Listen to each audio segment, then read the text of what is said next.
The story of gods and men is a complicated one, and none other represents the marriage between the two than the deeds of Vishnu's most human of avatars, Krishna.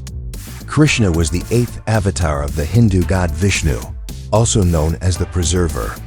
It is no surprise that I would want to examine the exploits of Krishna, given the name of this channel.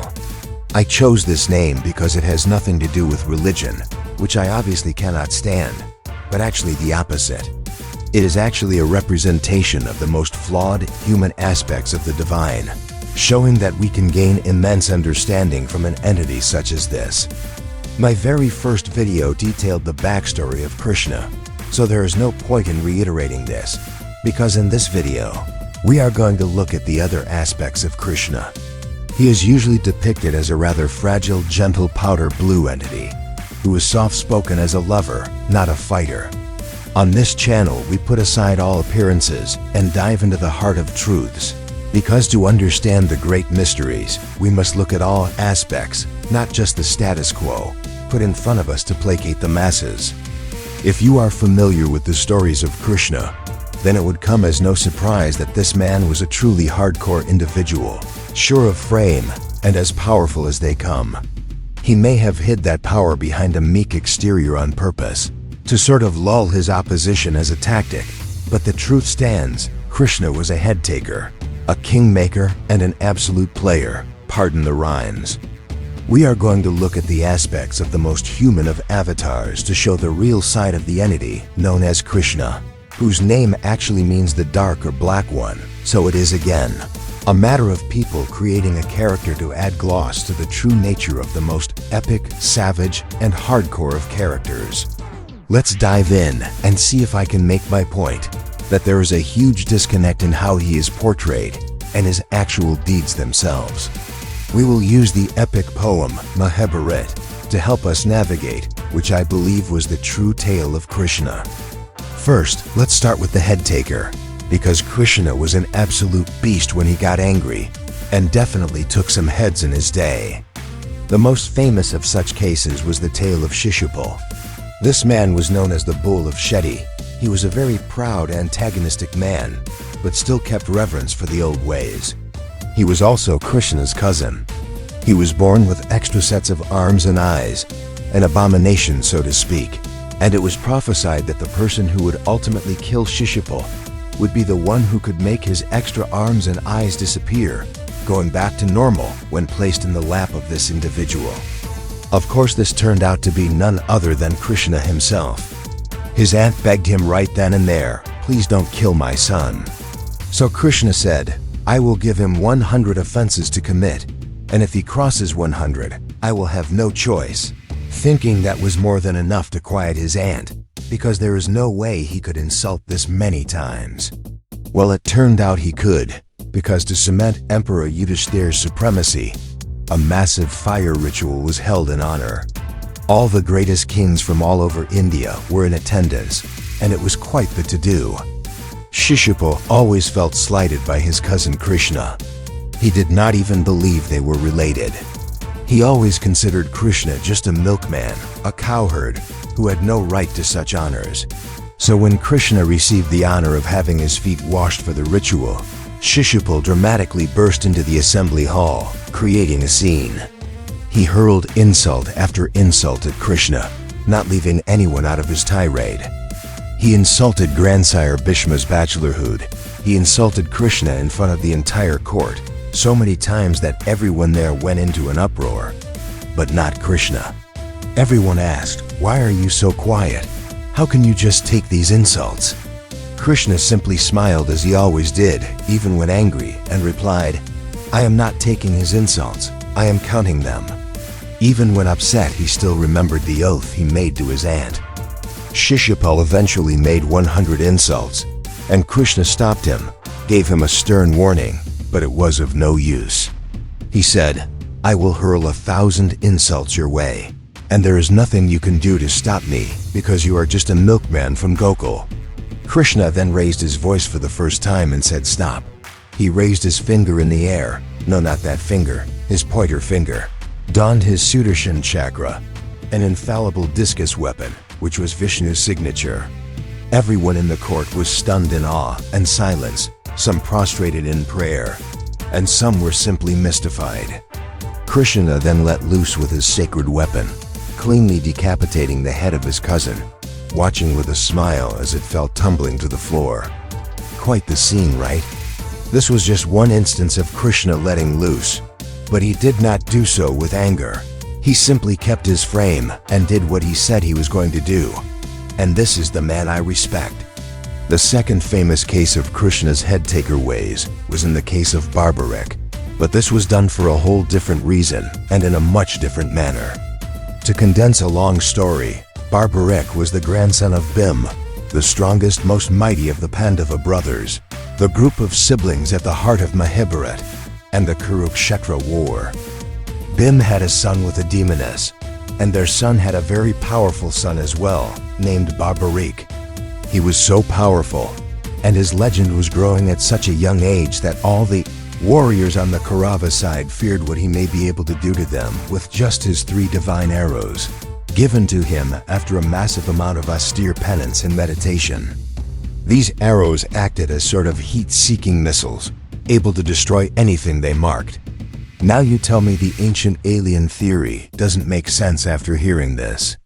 An advanced arrow that marks its victims with a red dot, from which there was no escape. Come on. Anyways, Krishna of course gets in the mix because Mahabharat was being pulled in both directions. This was a war amongst family, cousin brothers, so Mahabharat also took an oath. Of course he did. He said that whichever side was losing on a given day, or that was weak, he would join that side to even out the battle. Now this would obviously result in a stalemate in the war itself, causing the deaths of thousands upon thousands of soldiers in the process. So Krishna knew this could not stand, so being the trickster he was, he knew Mahabharat was a man of honor and asked for an act of charity, a guru's fees, an offering. Whatever form he took is not important. The fact is, Krishna simply asked for his head. He did not lop it off himself. Mahabharat pulled out his own sword and presented his head to the disc wielder. Krishna, having such respect for what the boy had done, placed his head on a pike on a hill overseeing the Kurukshetra battlefield, and gave the boy the sight and power to remain alive and watch every aspect of the battle for himself. He got to watch the destruction he would have been a part of, and contributed to its stalemate had he been allowed to participate. This is why I always liken Krishna to a trickster god, like the Native American raven or the West African Anansi. He was always able to achieve his goals while keeping his head, his frame, and his smile. But when it came time to let loose, he ignited the cosmos with fury, which none could withstand, and that is the Krishna I see. Now as a kingmaker, the man truly shined because he was always in the background, pulling the strings like the greatest consigliere around. He managed to put a crown on the heads of the defeated and the righteous while dethroning the terrible. He famously dethroned his maniacal uncle, the despot Kamsa. This is a tale from Krishna's origin story, but to condense it, he killed the tyrant King Kamsa, who committed untold atrocities, including throwing his own nieces and nephews against the wall when they were born, while in search of Krishna himself, as to defeat his prophesied death at the hands of Krishna. He freed the people of Mathura from Kamsa, but instead of taking the throne for himself, which he could have easily done, he gave the throne back to Kamsa's father, the deposed King Ugrasen, whom he knew to be a just king. The second instance was with the mighty conquering King Jarasandha. This man was one of the most powerful kings in India at the time, highly feared, but also respected. He was going to commit such an atrocity to consolidate and amplify his power. To do this, he was going to sacrifice 100 kings to the god Shiva. He had 98 imprisoned so far. Of course, Krishna could not let this stand, so he devised a plan to destroy the powerful king. In the most trickster of fashions, he cornered Jarasandha into accepting a wrestling match with none other than the mighty Pandava brother Bhim. The king was an expert wrestler, unbeatable, and he also had some demon powers at work from his origins, where his body would put itself back together. During the match, it was obvious Bhim was going to lose, no matter how many times he ripped Jarasandha apart. his body would put itself back together. So Krishna takes 2 twigs and throws them in opposite directions, hinting to Bhim to dispose the halves in opposite corners, and this did the trick. His body stayed split. It always seemed to me that without Krishna's help, no matter how powerful the Pandavas were, they might not have been so lucky in their victories. But because they had their lucky charm in the form of Vasudev Krishna, they always came out on top. Was it favoritism? Was it fair? Well, as humans, we all have our favorites, don't we? And this was the point of Vishnu's 8th form. So with the powerful king defeated, Krishna freed the 98 imprisoned kings and restored them to their thrones. Lastly, I would be remiss if I did not include Yudhishthir's kingship in this, whom he planned, executed, and created a lasting legacy for Hastinapur. By ensuring the Pandavas would win the Battle of Kurukshetra, he cemented Yudhishthir's throne, and making sure he stood for truth and justice while ruling his people. We have to be able to see that this man could have taken all the thrones for himself. He could have ruled all of India, but instead he chose to triumph other humans and put them on the pedestal. Yes, he did many questionable things and played favorites, while also allowing his whole clan to be wiped out by debauchery and narcissism, knowing the outcome all along, but we will save that for another video, yeah? Lastly, Krishna the player. Because we all know that this man was a man for the ladies. He loved them, and boy did they love him. He had many famous loves in his life. Most notably, his love with Radha along the lanes of Gokul is considered even today to be the most divine love, coming alongside his predecessor, Lord Rama, and his own wife Sita. This could be considered puppy love of sorts, his first, as he played his flute for the cow maidens, while stealing butter and playing games as a youth. But when it was time to grow up and don his weapons, and start shaping the world, his love affairs were had for more thoughtful reasons. I mean, the man had 8 principal wives, including Rukmini, whom he famously rescued from an arranged marriage with the bull of Shetty, Shishupal, and we can see where his hatred for Krishna came from. She prayed for him, and he answered her prayers, whisking her away, while fighting off her brother in the process, leaving him bound and shamed. We can also see the famous tale of Krishna having 16,000 wives. Now obviously he did not, in the traditional sense. Instead, he rescued these women from the clutches of the demon Narakasura.